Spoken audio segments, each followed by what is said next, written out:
Good morning, everyone. So today we will be studying with standard deviation. This is the last portion. Hopefully, this will be the last video on standard deviations. We will be completing and winding up this chapter through Lorentz curve. Okay, we will be discussing. I will be taking 2 minutes to discuss about Lorentz curve, and then we will be solving how to draw a Lorentz curve with the help of coordinates. Okay, so this is the standard deviation. So this is the solve formula. You can see. You can pause the video and you can, if you have not note down it, please note down it. Okay, it will be beneficial for you. This is the combined standard deviations.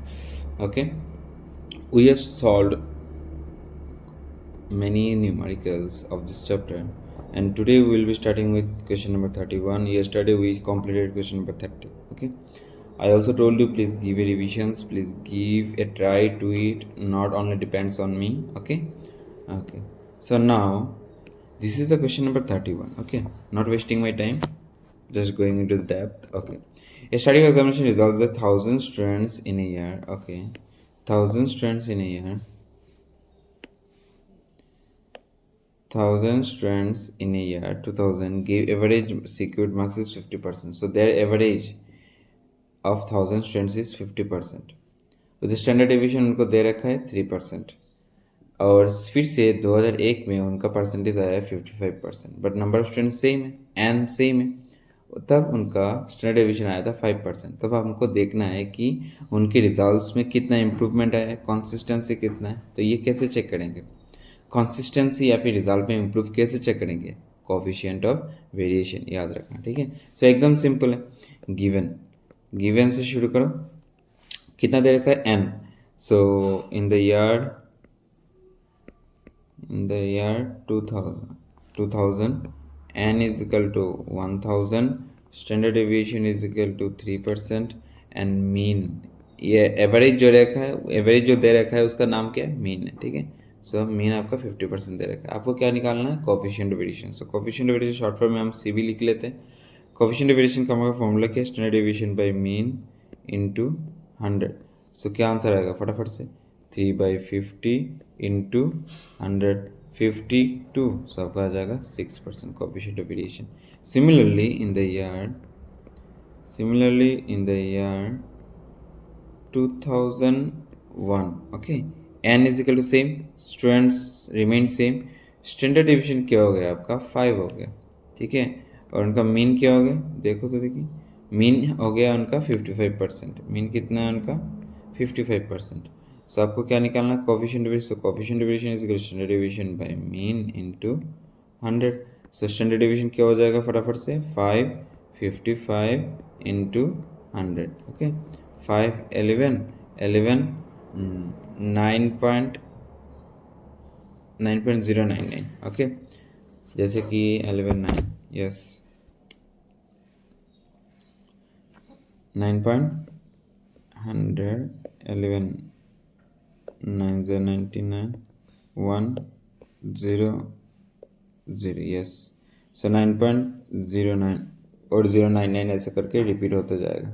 ठीक है, सो आपको यहाँ पे आया है आपका answer कितना है, 9.0909 ऐसा करके आंसर आ रहा है. ठीक है, अब देखो यहाँ पे वो लोग इम्प्रूव किए या नहीं. देखो पहले आ रहा है हमारा 6%, अब आ रहा है 9.09, मतलब 9%. तो क्या है, इम्प्रूव हुआ है कोफिशिएंट ऑफ वेरिएशन.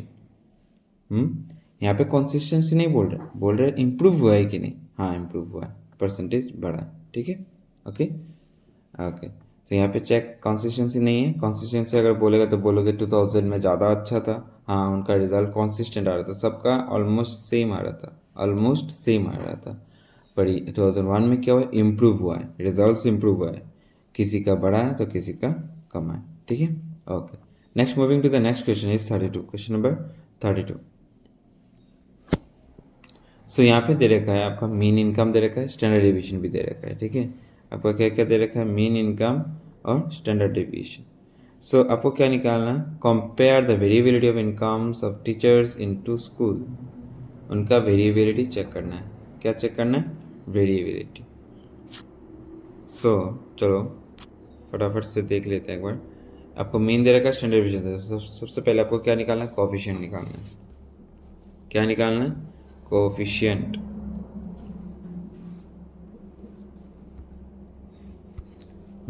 सो अगर हमें ए स्कूल देखना है, ए स्कूल में मीन इनकम दे रखा है एक्स बार इजिकल टू 800 और स्टैंडर्ड डिवीजन दे रखा है आपका 120, स्टैंडर्ड दे रखा है 120। यस।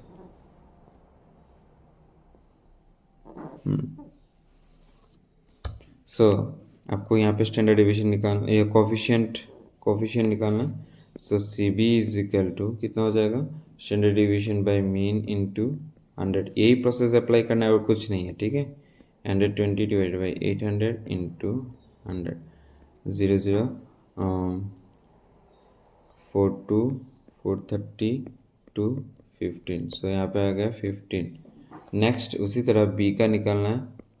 बी का कितना है आपका, ये है आपका ए और आपका हम अभी बी निकाल रहे हैं। So x bar is equal to 900, standard division is equal to 135। So C V is equal to standard division by mean into 100। देखो फॉर्मूला रट लेना है, नहीं तो गलती होगा। मैं बार बार बोल रहा हूँ आप सबको, फॉर्मूला रट लेना है। अगर फॉर्मूला नहीं रटे तो फिर गलती होगा ही होगा। अब 9 कितना था, 9 1 9, 9 1 9, 9 5 45। यहाँ पे भी 15 आ रहा है, ठीक है। सो दोनों पे आपका कोफिशिएंट आ रहा है क्या, 15 15 आ रहा है, ठीक है। सो यहाँ पे वेरिएबिलिटी कितना होगा, दोनों पे वेरिएबिलिटी है कोई नहीं, दोनों पे 15 15 आ रहा है। सो वेरिएबिलिटी इज सेम, कोई वेरिएबिलिटी नहीं है उनके, ठीक है। Okay next, for a group of 50 male workers mean and standard division of the weekly wages, mean and standard division दे रखा है आपका, मीन एंड स्टैंडर्ड डिवीजन दे रखा है 63 and 9 respectively. For a group of 40 female workers there are 54 and 6 respectively. Find the combined mean, आपको क्या निकालना है, combined mean and standard division of the combined group of 90 workers. So आपको सबसे पहले कॉम्बाइंड मीन का फॉर्मूला जानना पड़ेगा, ठीक है। सो कॉम्बाइंड मीन का फॉर्मूला क्या है, x bar 1 2 is equal to n 1 into x 1 bar plus n 2 into x 2 bar divided by n 1 plus n 2। ये है आपका कॉम्बाइंड मीन का formula, okay. So combined mean यहाँ पे एक्स 1 कितना था, for a group of age of 50 male worker. So पहला यहाँ पे एन 1 लिख लेते, एन 1 कितना है 50, एक्स 1 बार कितना दे रखा है आपका, मीन एंड स्टैंडर्ड डिवीजन है ना। तो मीन आपका दे रखा है 63 और स्टैंडर्ड डिवीजन 1 कितना दे रखा है 9, ओके। उसी तरह for a group of 40 male workers, 40 male workers. So 40 male workers यहाँ पे आपका N2 आपका हो गया 40। इसके बाद आपका क्या दे रखा है, for group 51 these are 54 and 6 respectively. So 54 हो जाएगा आपका x1 बार, सो आपका ये आ गया 54 और स्टैंडर्ड डिवीजन हो गया आपका 2, स्टैंडर्ड 2 यहाँ पे आ गया 6। आपको क्या निकालना, कॉम्बाइंड मीन। चलो n1 into x1, so 50 into 63 plus 40 into 54 divided by 50 plus 54 कितना हो रहा है देखो, 50 इंटू 60, फटाफट से आज ख़त्म ही करना। 3150 प्लस 40 इंटू 54 कितना हो रहा है 2160, यहाँ पे हो जाएगा 104। सो 3150 कितना होता है आपका 5310 divide by 104। So divide by 104 कितना होता है आपका इनका 51.05। सो 51 पकड़ लो, 51.05 है। सो मीन आपका क्या आ रहा है, आपका कॉम्बाइंड मीन कितना है 51। यहाँ पे 59 क्यों दे रखा है, 51 होगा। कहीं पे हमने गलती की थोड़ी की 50 इंटू 63 कितना आता है 3150, ठीक है। 40 इंटू 54 कितना है 2160 प्लस 3150 कितना होता है 5310 डिवाइडेड बाई, ओ ओके ओके ओके ओके, यहाँ पे हमने गलती कर दी है। N2 होता है आपका यहाँ पे जो N2 है ना, इसे हमें इस यहाँ पे हमने गलती कर दी है। चलो यहाँ पे लिख लो 40, सो आपका कितना हो जाएगा 90। सो 51/90 कितना होता है आपका 59। यहाँ पे कितना हो गया 90 हो गया ना, सो आपका हो गया 59। ठीक है। अच्छा, नेक्स्ट हमें क्या निकालना है, कॉम्बाइंड स्टैंडर्ड डेविएशन। अब कॉम्बाइंड स्टैंडर्ड डेविएशन का तो फॉर्मूला जानना पड़ेगा ना सबसे पहले। So combined standard deviation 1 2, combined standard deviation 1 2 is कितना होता है, देखो फटाफट से। सो कॉम्बाइंड स्टैंडर्ड डेविएशन का फॉर्मूला है, देखो n1 इंटू कितना होता है, n1 into standard deviation 1 square, standard deviation 1 square divided by d1 square. d1 square कितना है, कॉम्बाइंड मीन ऑफ पहला वाला divided by combined mean of 1 2। Okay,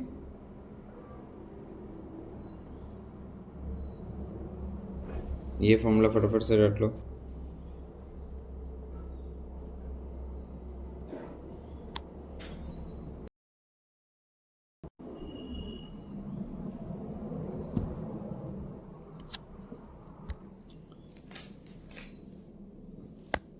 सो अभी फटाफट से हम यहाँ पे फॉर्मूला लिख लेते हैं। सो स्टैंडर्ड डेविएशन इज हमारा फॉर्मूला क्या है, n1। तो चलो n1 into standard deviation 1 square, standard deviation 1 square minus d1 square plus n2 is standard deviation, अरे सो n2 into standard deviation 2 square minus d2 square. Okay, d2 square divided by n1 plus n2। सो यहाँ पे सबसे पहले हमको d1 निकालना पड़ेगा। अब d1 कैसे निकाल, स्टैंडर्ड डेविएशन 1 स्क्वायर तो आपको पता होगा, यस। ओके, d1 हमें निकालना है, कॉम्बाइंड मीन। सो d1 कैसे होगा, d1 इज इक्वल टू, हमें क्या पता है, x1 बार मीन्स पहला वाला मीन और x1 टू कॉम्बाइंड मीन, ये दोनों को हमको माइनस करना पड़ेगा। सो d1 कितना होता है, देखो बराबर से d1 63 माइनस 59, 63 माइनस 59 कितना होता है, 63 माइनस 59 कितना हो रहा है, 4 हो रहा है ना, यस। नेक्स्ट d2 आपको निकालना है, similarly x2 minus x1 to combine mean. So कितना हो जाएगा, x2 कितना हो जाएगा 54 माइनस 59। सो 54 माइनस 59 कितना होता है आपका, यहाँ पे आएगा -5। ओके, चलो यहाँ पे बिठा देते हैं। n1 कितना है आपका 50 और स्टैंडर्ड डेविएशन 1 स्क्वायर, तो स्टैंडर्ड डेविएशन 1 स्क्वायर हमारा कितना था 9 square 81 minus d1 square 4 square 16 plus n2 कितना होगा आपका 40, स्टैंडर्ड डेविएशन 2 स्क्वायर कितना होता है आपका 6, तो यहाँ पे आ जाएगा आपका 36 माइनस यहाँ पे 5 5 से 25 और डिवाइडेड बाई आपका 50 प्लस 40, यहाँ पे आपका हो गया रूट ओवर। ओके, सो 81 माइनस 16 कितना होता है, फटाफट से 80 माइनस 16 कर लो फटाफट से। पहले होता है आपका 80 60 60 60, सो आपका होता है 65 इंटू 50 प्लस 40 इंटू आपका कितना हो जाएगा 36 minus 25 is 5 6 11, so 36 minus 25 is 11, so 40 into 11 यहाँ पे होगा आपका 90, रूट ओवर करो और 65 इंटू 50 11 इंटू 40 कितना होता है 440 प्लस 65 इंटू 50 कितना होता है 3250 डिवाइड बाई 90। सो यहाँ पे कितना हो जाएगा फटाफट से 3250 okay divide by, so 3690 divided by 90। Okay, so यहाँ पे कितना होता है देखो, डिवाइड बाई 90 आपका आता है root over 41। So root over 41 कितना आता है 6.4 समथिंग। ओके, तो ये हो गया आपका answer, combined standard deviation of 90 workers.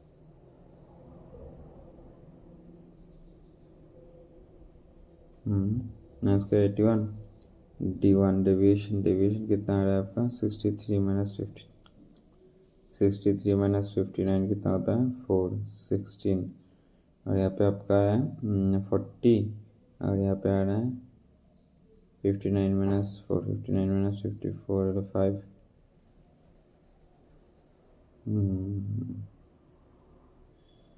11 यहाँ पे होता है 65, ठीक है 6.4 होगा, ठीक है। नेक्स्ट यहाँ पे देखो फिर से आपको स्टैंडर्ड डेविएशन दे रखा है, नंबर ऑफ वर्कर्स दे रखा है, प्लीज़ आप ये कर लीजिएगा आप अपने से।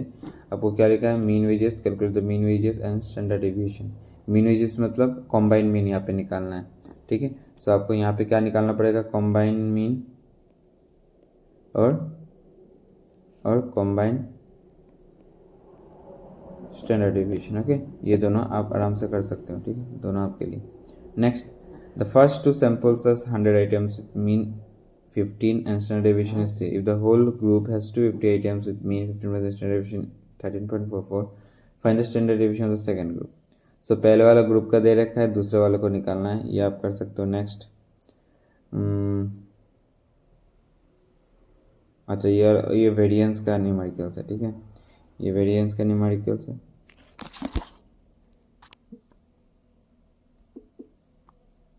ये वेरिएंस का numerical, the first two group has 100 items with the mean 45 and variance 49. If the combined group has 250 items with mean 51 and variance is 130, find the mean and standard deviation of the second group. So आपको यहाँ पे mean निकालना है और standard deviation दूसरे group का निकालना है। सब कैसे करोगे फटाफट से, देखो यहाँ पे आपका आइटम निकल आ रहा है, जैसे कि देखो फर्स्ट ग्रुप पहला वाला ग्रुप है ना। सो पहले वाला ग्रुप में आपको n दे रखा है 100। सो अगर n दे रखा है 100, सो हमारा टोटल कितना दे रखा है यहाँ पे 250 है ना, 250 आइटम्स। सो n यहाँ पे n1 है ना, तो n2 कितना हो जाएगा 250 माइनस 100, सो कितना हो गया 150। सो n2 में आपको 150 मिल रहा है। अब यहाँ पे देखो दूसरा, यहाँ पे उन्होंने कॉम्बाइन मीन, पहले वाला मीन कितना दे रखा है x1 बार कितना दे रखा है उन्होंने 45, वेरिएंस v1 इजिकल टू 49। अगर वेरिएंस v1 49 दे रखा है तो यहाँ से हम स्टैंडर्ड डेविएशन निकाल सकते हैं। सो वेरिएंस इजिकल टू कितना होता है, स्टैंडर्ड डेविएशन स्क्वायर है ना। So variance is equal to standard deviation square, so 49 is equal to standard deviation square, so standard deviation is equal to root over 49, so standard deviation is equal to 7। इसका तो standard deviation निकल गया। अब यहाँ पे इनका निकालना है, ग्रुप 2 का निकालना है मीन। अब मीन कैसे निकालोगे, देखो उन्होंने कॉम्बाइन मीन दे रखा है। कॉम्बाइन मीन कितना है, जैसे कि x12 bar is equal to कितना दे रखा है उन्होंने 51, और वेरिएंस जो उन्होंने दे रखा है ये कॉम्बाइन दे रखा है। सो वेरिएंस कितना दिया है उन्होंने 130, ये वेरिएंस दोनों का 1 2। सो यहाँ पे कॉम्बाइन स्टैंडर्ड डेविएशन कैसे होगा, standard deviation 1 2 square is equal to variance 1 2। So standard deviation 1 2 is equal to 130, yes. So standard deviation 1 2 is equal to root over 130, okay। अब yes root over 130। अब देखो यहाँ पे कॉम्बाइंड स्टैंडर्ड डेविएशन तो हमें मिल गया। और कॉम्बाइंड स्टैंडर्ड डेविएशन का फॉर्मूला क्या है, हमें क्या पता है कॉम्बाइंड स्टैंडर्ड डेविएशन का फॉर्मूला। चलो कॉम्बाइंड स्टैंडर्ड डेविएशन का फॉर्मूला है n1 इंटू अभी तो किए थे आपने, standard deviation 1 square minus d1 square plus n2 into standard deviation 2 square plus d2 square divided by n1 plus n2। आपका n1 तो n2 आपके पास है, ये सुनो n1 और n2 आपके पास है, स्टैंडर्ड डेविएशन 1 2। सो n1 आपका है कि 100 और स्टैंडर्ड डेविएशन 1, स्टैंडर्ड डेविएशन 1 कितना है 7, ये आपका स्टैंडर्ड डेविएशन 1 है। सो स्टैंडर्ड डेविएशन 1 7 का 49, और d1 कितना हो जाएगा mean minus combine mean, mean minus combine mean. So 45 minus 51 कितना होता है 6, सो यहाँ पे हो जाएगा 36, प्लस n2 आपको पता है 150, स्टैंडर्ड डेविएशन आपको पता नहीं है, ऐसे ही रख दो, और d2 आपको पता नहीं है, कैसे पता होगा क्योंकि आपके पास मीन है नहीं। सो यहाँ पे कितना हो गया आपका 250, और इसे ऐसे रख लो, हाँ दोनों के ऊपर रूट ओवर है ना, हाँ यहाँ पे है रूट ओवर 130। अब देखो दोनों साइड में अगर रूट ओवर है तो दोनों रूट कैंसिल हो सकता है, तो आपका आंसर होगा 130 इज इक्वल टू, अरे यहाँ पे हो जाएगा 100 और 49 माइनस 36 कितना होता है यहाँ पे हो जाएगा 4, 9 4 15, 9 एंड 4 13, 13, यस 9, यहाँ पे 9 हो गया, यहाँ पे यहाँ पे हो जाएगा आपका 13। सो यहाँ पे हो गया 13 और यहाँ पे ये 150 ऐसे रहने दो, standard deviation 2 square plus D2 square. Okay, यहाँ पे आपका हो गया 250। सो 130 इंटू 250 कितना होता है, फटाफट से 130 इंटू 250 कितना होता है आपका 32,500 और यहाँ पे आपका हो गया 1300। ओके, अब देखो यहाँ पे स्टैंडर्ड डेविएशन 2 स्क्वायर आपके पास पता नहीं है, आपको पता नहीं है, वेरिएंस आपको पता है, ठीक है, पर आपको क्या नहीं पता, स्टैंडर्ड डेविएशन 2 या फिर D2 भी पता नहीं।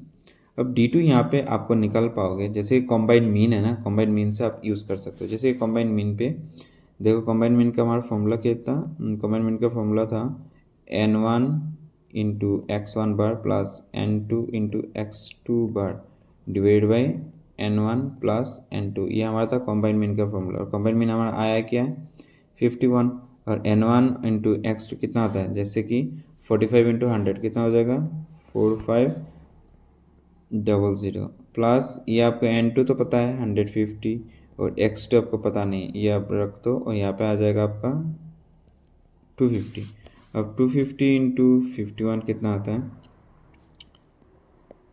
12,750 और यहाँ पे आ गया आपका 45,000 प्लस 150 इंटू X2 बार। ओके, अब इस 45 ये जो है ये इसको आप यहाँ पे ले आओ, इसका आप यहाँ पे ले आओ, तब माइनस कर पाओगे, नहीं तो नहीं कर पाओगे। अगर कर लिया हमने 12,750 minus 4,500 sorry equal to 150 into X2 बार। ओके, सो अब देखो इसको माइनस 4,500 किया हमने, यहाँ पे आया है 8,250 और यहाँ पे आया 150 इंटू X2 बार। ओके, सॉरी X2 बार। सब ये 150 यहाँ पे रहने का कोई फ़ायदा नहीं, इसके यहाँ पे आने से डिवाइड हो जाएगा। सो 8250 डिवाइड बाई 150 कितना होता है, so 8250 divide by 150 is equal to X2 bar. So आपका आंसर आ जाएगा यहाँ पे कितना आएगा 55। सो आपका मीन आ गया, कॉम्बाइंड मीन, सॉरी X2 जो है X2 जो है वो आपका आ गया है 55। सो यहाँ पे आप X2 आराम से यूज़ कर सकते हो। अब देखो यहाँ पे X2 माइनस X2 55 है ना, और कॉम्बाइंड मीन 55 माइनस 51 आपका 4। सो यहाँ पे आपका हो जाएगा 150 into standard deviation 2 square plus 16, plus नहीं यहाँ पे माइनस आना चाहिए, ये भी रेक्टिफाई कर लेना आप सब प्लीज़। यहाँ पे गलती से कर लिया मैंने, माइनस होगा ये सब, ठीक है, यहाँ पे माइनस होगा। सो अब देखो यहाँ पे 16 आया है, अब यहाँ पे 250 तो है नहीं, 250 हमने मल्टीप्लाई कर लिया है, 250 हमने मल्टीप्लाई कर लिया। अब देखो यहाँ पे नेक्स्ट, अब 3250 से 32500 से हमको 1300 माइनस करना है। 1300 माइनस किया तो हमको आ गया 31,200 is equal to 150 into standard deviation 2 square minus 16। Okay, अब देखो नेक्स्ट, सो यहाँ पे डिवाइड हो जाएगा 150 से। सो 150 से अगर डिवाइड होता है तो यहाँ पे आएगा आपका 208 is equal to standard deviation 2 square minus 16। So standard deviation 2 square, अच्छा रुक जाओ, आप सबको तो पता नहीं होगा ये। सो यहाँ पे माइनस 16 यहाँ पे रहने का कोई फ़ायदा नहीं, तो ये इस साइड आ जाएगा, तो 208 प्लस 16 हो गया, यहाँ पे आपका स्टैंडर्ड डेविएशन 2 स्क्वायर हो गया। सो 208 प्लस 16 कितना आता है आपका 224 इज इक्वल टू आपका स्टैंडर्ड डेविएशन 2 स्क्वायर। अब standard deviation 2 square is equal to root, यहाँ पे स्क्वायर और नहीं दोगे, अब क्या करना है आपको, ये स्क्वायर को इस साइड ट्रांसफर करोगे तो रूट ओवर हो जाएगा। So root over 224, so root over 224 कितना आता है आपका आंसर 15 आ जाएगा, 14.96 आता है, 15 आ जाएगा, ठीक है। या फिर अगर आपको इतने करेक्ट लिखना है तो ये लिख लो, ठीक है। ओके, सो आपका स्टैंडर्ड डिवीजन 2 भी मिल गया। ओके, मिल गया। यहाँ पे ये गलत दिया हुआ है, स्टैंडर्ड डिवीजन 2 12 नहीं आना चाहिए, 14.96 आना चाहिए, ठीक है। ओके, नेक्स्ट अब यहाँ पे लॉरेंस कर्व। लॉरेंस कर्व अच्छी तरह से समझ लेना एक साथ।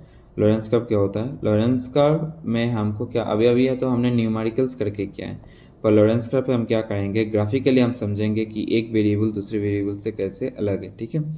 एक वेरिएबल दूसरे वेरिएबल से कैसे अलग है, ठीक है। लॉरेंस कर्व एकदम ईजी है। आपको यहाँ पे सबसे पहले क्यूमुलेटिव फ्रीक्वेंसी का कॉन्सेप्ट जानना ज़रूरी होगा। आपको क्या जानना ज़रूरी होगा? क्यूमुलेटिव फ्रीक्वेंसी का कॉन्सेप्ट जानना ज़रूरी होगा। अब कैसे, देखो हम एक करके दिखाते हैं, इसके बाद आप आराम से समझ लोगे। कॉन्टिन्यूस सीरीज और डिसकॉन्टिन्यूस आपको क्या करना है, सिर्फ एक्स का वैल्यू निकालना है। विलो 2000, विलो 200 है ना, इसको आपको क्या करना है 0 to 200, और यहाँ पे तो आपको मैक्सिमम लिमिट दे रखा है, तो यही हो गया आपका क्लास। इन सब का मिड वैल्यू निकाल के आपको करना है सीएफ। अब कैसे निकालेंगे देखो, पहले देखो यहाँ पे 1000 1200, तो यहाँ पे अर्निंग करके एक कॉलम लिख लेते हैं, अर्निंग। ओके, ये अर्निंग हो गया ना। पहले इसका क्यूमुलेटिव फ्रीक्वेंसी लिखेंगे, इसके बाद परसेंटेज ऑफ क्यूमुलेटिव फ्रीक्वेंसी। आप सब भी ऐसे ही लिख लो, नहीं तो बाद में आप सबका कन्फ्यूजन होगा, ठीक है। सो अभी नंबर ऑफ पर्सन, यहाँ पे नंबर ऑफ पर्सन, इसका ग्रुप ए, ये ग्रुप है, सो इसका भी सी एफ निकालो, इसका भी परसेंटेज ऑफ सी एफ निकालो, ठीक है।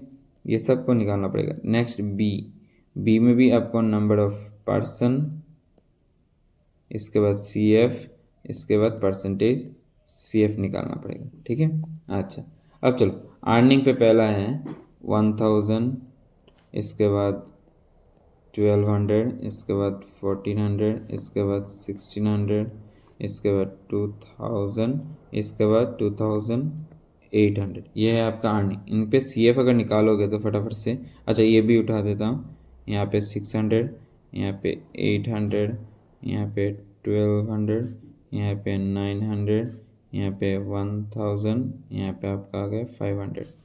यहाँ पे भी दे देते हैं 1500, यहाँ पे 1000, यहाँ पे 900, यहाँ पे 1100, यहाँ पे आपका आ गया 300, और यहाँ पे आपका आ गया 200। ओके, अब इनका सी एफ निकालते हैं। सी एफ क्या है? सी एफ तो आप सबको पता होगा, यस। सो पहला सी एफ इसका क्या हो जाएगा 1000, इसका भी सी एफ कितना हो जाएगा 600, इसका भी सी एफ कितना हो जाएगा 1500। ओके, 1000 का 2000 क्या होगा 2200, क्या हो जाएगा 3600, इसके बाद 4600, 5200, यहाँ पे 7200, यहाँ पे 8000, यहाँ पे आपका आ जाएगा 10000, यस। सिमिलरली यहाँ पे 68 कितना होता है 1400, यहाँ पे 1600, 2600, 2600 के साथ यहाँ पे आपका 3500, यहाँ पे 1000 हो गया 4500, यहाँ पे आपका हो गया 5000। नेक्स्ट यहाँ पे कितना हो जाएगा 2005। कैसे कर रहा हूँ जो पता है, पहले से दूसरे वाला को प्लस कर रहा हूँ, इसके बाद इससे इसका जो यहाँ पे आएगा, जैसे कि यहाँ पे देखो 600 से 800 प्लस किया, 400 से ये आपको पता होना चाहिए, ठीक है। पहले भी हमने बहुत बार ये कर चुके थे। अब 900 2500, यहाँ पे हो जाएगा 500, यहाँ पे होगा 3400, 3500, 4500, 4500 और 300 कितना हो जाएगा 4800, यहाँ पे आपका हो गया 5000। ओके, अब यहाँ पे आपको परसेंटेज ऑफ सी एफ निकालना है। परसेंटेज ऑफ सी एफ कैसे निकालोगे, जैसे कि मैं एक बार फॉर्मूला बिठा देता हूँ। पहला वाला यहाँ पे तो नहीं होगा, पहले वाला का अगर हमें परसेंटेज निकालना है तो पहले वाला कितना है आपका, पहले वाला कितना है आपका 1000 है ना, 1000, और टोटल कितना है 10000। इन सब का टोटल कितना है 10000, इसका टोटल कितना है 5000, इसका टोटल कितना है, अरे इसका टोटल कितना है 5000। सो आपको क्या करना होगा, पहला वाला 1000 लेना है, इसके बाद टोटल लिखना है, इंटू 100 कर देना है। इसी तरह इसका भी करना है, ठीक है। सो पहले वाला का परसेंट मैं डायरेक्ट लिख लेता हूँ, आप सब ऐसे करना है। इसका अगर करोगे तो यह क्या होगा 600 डिवाइडेड बाई 5000 इंटू 100। ओके, इसका भी इसी तरह 1500 डिवाइडेड बाई 5000 इंटू 100, ऐसे करके परसेंटेज निकालना होता है। पहले वाला, दूसरे वाले पे 600 बदल के 800 लिखना है इसका टोटल। ओके, चलो। सो 1000 10000 है ना, सो 00 चला जाएगा तो 10000 divided by 100, 1000 divided by divided by 100 कितना होता है आपका, ये आएगा 10%। नेक्स्ट ये आपका आएगा 22, ये आपका आएगा 36, ये आपका आएगा 52, ये आपका आएगा 72, ये आपका आएगा 100। ओके, नेक्स्ट यहाँ पे कितना आ रहा है, 0 0 कैंसिल कर दिया हमने। सो 600 डिवाइडेड बाई 50, ये आपका आता है 12। नेक्स्ट 14 डिवाइडेड बाई 50, यहाँ अरे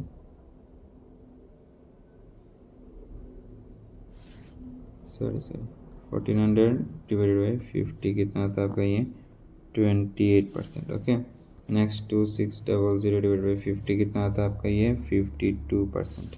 अब नेक्स्ट 3500 डिवाइडेड बाई कितना होगा, 50। सो कितना हो गया आपका यहाँ पे 70%। और नेक्स्ट यहाँ पे कितना आ रहा है, 4500 डिवाइडेड बाई 50 कितना आता है आपका 90%। और 50 डिवाइडेड बाई 50 ये आपका आ जाएगा 100%। ए का हो गया। अब हम निकालेंगे बी का परसेंटेज सी एफ। ओके, अब यहाँ पे कैसे निकालेंगे, जैसे कि देखो यहाँ पे मैंने ऑलरेडी फॉर्मूला लिख लिया है, उसी तरह अब हमको इसी तरह यहाँ पे निकला। पहले वाले पे आएगा 30%, इसके बाद वाले पे आएगा 50%, इसके बाद वाले पे आएगा 68, इसके बाद आएगा 90, इसके बाद आएगा 96, इसके बाद आएगा 100%। ओके, अब हमको क्या करना है, इन सब पॉइंट ये सिर्फ यही वाला पोर्शन, ये जो परसेंटेज वाला सी एफ है ना, इसे और इसे हमको कहाँ पे लिखना है, इसे हमको कहाँ पे लिखना है, फटाफट से बोलो। इसे हमको इन तीनों को परसेंटेज सी एफ में लॉरेंस कर्व में प्लॉट करना है। ठीक है, अब हम लॉरेंस कर्व करेंगे, आप सब ध्यान से देखिएगा कैसे करते हैं। ठीक है,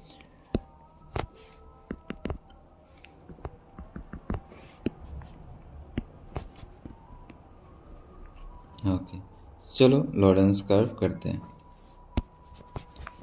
लॉरेंस कर्व में सबसे पहले आपको X axis and Y axis draw करना पड़ेगा। ठीक है, एक्स एक्सिस और वाई एक्सिस। सो हम X axis and Y axis draw कर लेते हैं इसके पहले। चलो यहाँ से लाइन ले लेते हैं, ये वाला लाइन है। ओके, सो डन, लाइन ले लिया हमने। यहाँ पे देखो सबसे पहले आपको डायग्राम प्लॉट करना होगा।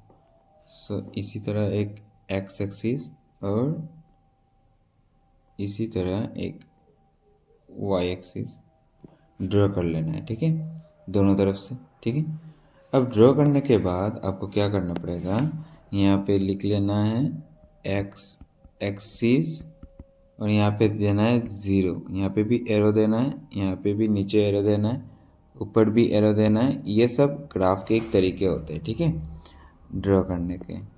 ठीक है, ये हाँ। अच्छा, अब हम देखो यहाँ पे नीचे वाले पे हम क्या देंगे, यहाँ पे देंगे number of persons group A and group B, नीचे दे देंगे। ठीक है, ताकि हमारा ग्राफ नीचे तरफ बने।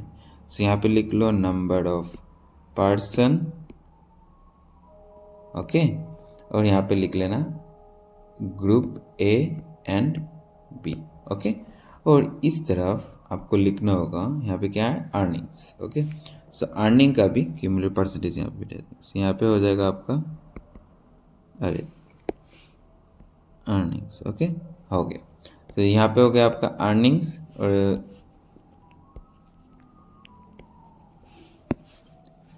सो अर्निंग्स के बाद आपको हम क्या करना है, अब हमको इन ग्राफ को देखो 10 करके हमको डिवाइड करना है। सो 100 तक हमको जाना है। ठीक है, सो 100 तक जाना है। सो हम दूसरा इंक ले लेते हैं, यही वाला रेड वाला ले लेंगे। ठीक है, पहले इसे 100 तक डिवाइड करो। ये 10 20 30 40 50 60 70 80 90 100। ओके, यहाँ पे हमको 100 मिल गया। ये आपका 10 है, ये आपका 20 है, ये आपका 30 है, ये आपका 40 है, ये आपका 50 है, ये आपका 60 है, ये आपका 70, ये आपका 80, ये आपका 90, ये आपका 100। हो गया। उसी तरह हमको वाई एक्सिस पे भी डिवाइड करना है। 10 20 30 40 50 60 70 80 90 एंड 100। हो गया। सो यहाँ पे भी 10 20 30 40 50, 60, 70, 80, 90 एंड देन 100। ओके, अब सुनो, लॉरेंस कर्व में एक ग्राफ होता है जिसका नाम होता है line of equal distribution. Okay, line of क्या होता है? Equal distribution. अब इसको हमको कैसे ड्रॉ करना है अभी हम बताते हैं। सबसे पहले आपको क्या करना है, ये जो है ना नीचे का एक्स एक्सिस का 10 एंड वाई एक्सिस का 10 यहाँ पे एक प्लॉट करो। ये होगा आपका लाइन ऑफ इक्वलिटी। ओके, सो 10 10 यहाँ पे 10 हो जाएगा, यहाँ पे 20 20 यहाँ पे हो जाएगा, देन 30 30 आपको यहाँ पे ऐसे ऐसे ऐसे बिठाना है, ठीक है। 40 40 ओके, यहाँ पे आपका 50 एंड 50, ठीक है। ग्राफ में आप लोग ग्राफ पेपर पे कर लीजिएगा, इससे ज़्यादा सबसे बेहतर होगा ग्राफ पेपर में, ठीक है। सो लाइन ऑफ, ये आपका हो गया लाइन ऑफ, देखो देखो मैंने कोऑर्डिनेट ज्वाइन किया है ना, ये होता है आपका लाइन ऑफ इक्वल डिस्ट्रीब्यूशन। इसे हम कौन सा लाइन कहते हैं? इसे हम कहते हैं लाइन ऑफ इक्वल डिस्ट्रीब्यूशन। इसका नाम क्या होता है? Line of equal distribution. अरे इसे हम कहते हैं line of equal distribution. Okay, और इस लास्ट पॉइंट पे हमको क्या देखना है, क्या देखने को मिलेगा? यहाँ पे पी देखने को मिलेगा। ओके, ये है लाइन ऑफ इक्वल डिस्ट्रीब्यूशन। अब हम बाकी जितने भी क्यूमुलेटिव फ्रीक्वेंसीज हैं वो सब हम प्लॉट करेंगे। सबसे पहले हम ले लेते हैं आपका graph A percentage C F. So जब ये 10 था मीन्स इनकम जब 10 था तब ये परसेंटेज ए कितना था? 12 था। सो चलो, ए जब तक 10 था तब वो 12 था। सो अर्निंग्स जब 10 था तब ये 12 था। सो कहाँ आ जाएगा ग्राफ? यहाँ पे 12 ना, सो यहाँ पे आ जाएगा। चलो यहाँ पे ही ले लेते हैं 12। ओके, नेक्स्ट, जब ये क्या था 22 तो ये 28 था। तो जब ये 22 था तब ये 28 था, तो मतलब यहाँ पे आएगा। सो यहाँ पे आ जाएगा 22 और 28। नेक्स्ट, जब ये 36 था तब ये कहाँ था? 52। सो चलो 36 एंड 52, 36 यहाँ पे आ जाएगा और 52 आपका यहाँ पे आएगा। 36 एंड 52 सबका ग्राफ यहाँ पे होता है, ठीक है। मैं एक अंदाज से कर रहा हूँ, आप लोग प्लीज़ ग्राफ पेपर यूज़ कीजिएगा, ठीक है। जब 52 था तब ये 70 था। सो जब 52 हाँ जब ये 52 था तब ये 70 था। सो 52 यहाँ पे आ जाएगा और 70 यहाँ आता।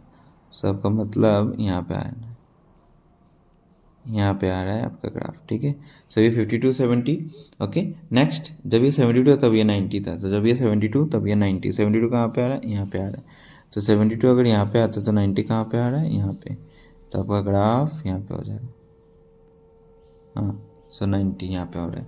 अब नेक्स्ट देखो, थोड़ा हिल हो सकता है, आप लोग प्लीज़ देख लीजिएगा एक बार, ठीक है। जब ये 100 था तब ये 100, सबका 100 वाला ग्राफ यहाँ पे आ रहा है। हम इसको ज्वाइन कर लेंगे।